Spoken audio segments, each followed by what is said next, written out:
こんにちは。当チャンネルでは、主にホラー、SF、ファンタジーに関する映画や書籍などを紹介します。今回ご紹介するのは、小鹿のゾンビ。著作権が切れた児童文学をホラー映画化していくシリーズ、プーニバースの第3弾となる映画です。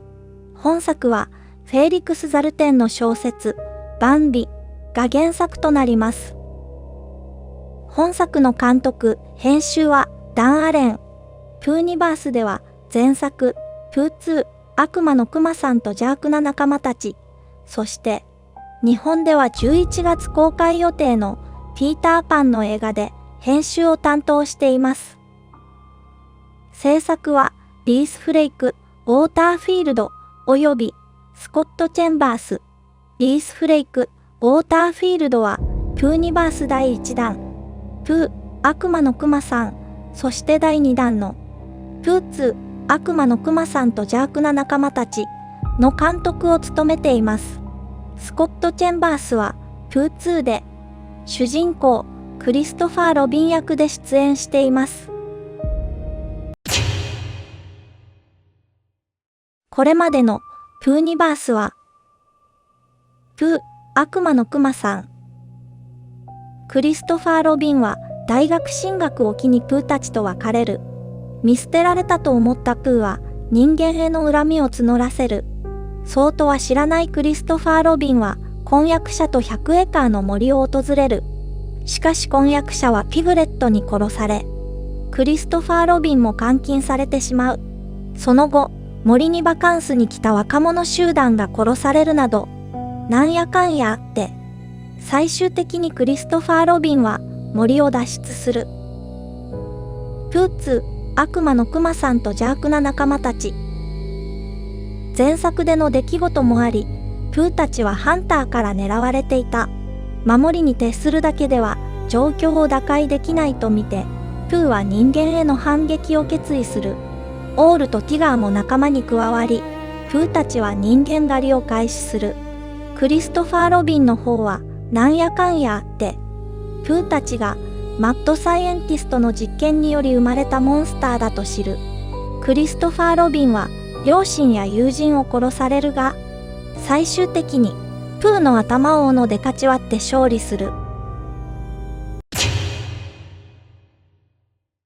次に本作小鹿のゾンビのあらすじを簡単に紹介します。ネタバレするほどの内容はありませんが、ラストの展開は伏せておきます。映画冒頭、例によって絵本風のアニメーションでバンビがモンスター化するまでの流れが説明されます。バンビは人間の手により母親、パートナーを殺され、子供も誘拐されます。さらに人間が廃棄した化学薬品を飲んでしまったことでモンスター化。バンビは復讐のため、愛する我が子を救うため人間に立ち向かいます。登場人物はベンジーのママザナ、ベンジーのパパサイモン、ベンジーのグランマメアリー、ベンジーのおじアンドリューおじさんとジョシュアおじさん、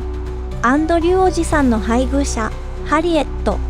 アンドリューおじさんの息子ハリソン、そしてバンビを付け狙うハンターご一行様となります。ベンジーとザナはサイモンの実家にタクシーで向かう途中、バンビに襲撃されます。ベンジーとザナはなんとか実家にたどり着きます。ジョシュおじさんはタクシーの運転手の安否を確かめるため現場に向かいます。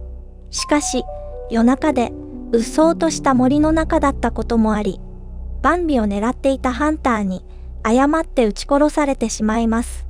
実家の方もバンビに襲撃され、ハリエットが死亡。残りのメンバーは自動車で逃げます。しかし、倒木により道が塞がれており、一行は足止めを食らいます。車にロープをくくりつけて倒木をどかそうとしますが、バンビに追いつかれます。ザナは外で作業していたアンドリューおじさんとハリソンを見捨てて、車で逃げ出します。この時、運悪くアンドリューおじさんの足にロープが絡みつき、アンドリューおじさんは車に引きずられ、大根おろし状態になり、死亡。一行とはぐれたハリソンは森をさまよっているうちに、バンビと同じく化学薬品でモンスター化したと思われる。ウサギの群れに襲われ、死亡。ベンジー、ザナ、メアリーおばあちゃんはサイモン及びハンターたちと合流します。ここでサイモンが勤務する会社が化学薬品を廃棄していたことが明かされます。サイモンとハンターたちは化学薬品でモンスター化した動物たちを捕獲、駆除する仕事をしていたのでした。ハンターたちはバンビの子供をおとりにしてバンビをおびき出そうとします。そんな中、ベンジーはバンビの子供を救出しようとするのでした。ここからは映画の感想となります。プーニバースは最初のプー1こそ Z 級に片足突っ込んでいるような映画でしたが、続編のプー2では明らかに予算が増えており、特殊メイクや CG、エキストラの数などが豪華になり、B 級ホラー映画としては楽しめる作品となりました。本作も B 級ホラー映画としてはそこそこ楽しめますが、プー2の方がオールやティガーといった愉快なキャラが登場するため、個人的にはプー2の方が見ていて面白かったと思います。本作は基本的に森が舞台となるため、登場人物が最小限となっています。全体的にシリアスな雰囲気ですが、間違えてヘッドショットされて即退場するジョシュおじさんをはじめ、大根おろしにされるアンドリューおじさん、モンスターがうろついているのに、不用意に発煙筒を焚くベンジー君、これからバンビとの決戦だという時に、用を足してくると言って、すぐ単独行動するお茶目なハンターなど、笑えるシーンも用意してあります。原作小説における人間のハンターは、とても恐ろしい存在として描写されますが、本作のハンターからはポンコツな雰囲気が漂います。本作で森林伐採、化学薬品の不法投棄をしていた企業については、名前すら出てきませんが、おそらくプロのハンターを雇うお金がなかったのでしょう。メアリーおばあちゃんについては、過去にバンビと何か因縁があったようですが、詳細は明かされません。ラストにちょっとだけ活躍しますが、それ以外は、思わせぶりな発言をするだけで役に立たないキャラクターです。映画パンフレットの監督へのインタビューによれば、撮影は16日間というタイトなスケジュールで実施されたとのことです。限られた予算とスケジュールの中、真冬のイギリスで撮影したスタッフたちには、お疲れ様ですと言いたいです。本作は、プー2より予算が少ないと思われますが、薄暗いシーンが大半を占めるので、CG の粗さはそこまで気になりません。監督は恐竜映画に影響を受けたと語っており、劇中でもバンビが自動車を踏みつぶすシーンとか、ウサギが人間を襲うシーンなど、どこかで見たような、ジュラシックな映画を彷彿とさせるシーンがあります。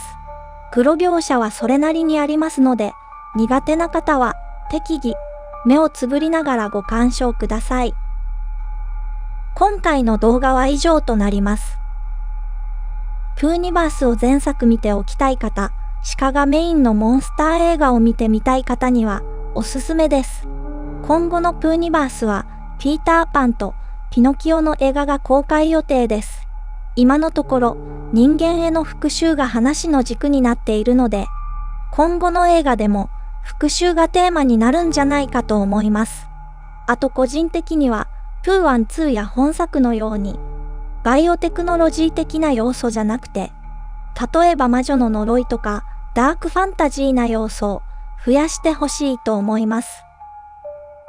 当チャンネルでは今後もホラー、SF、ファンタジー関連の映画や書籍を紹介していきます。概要欄に参考文献のリンクを掲載しておりますので、よければそちらもご覧ください。それでは次の動画でお会いしましょう。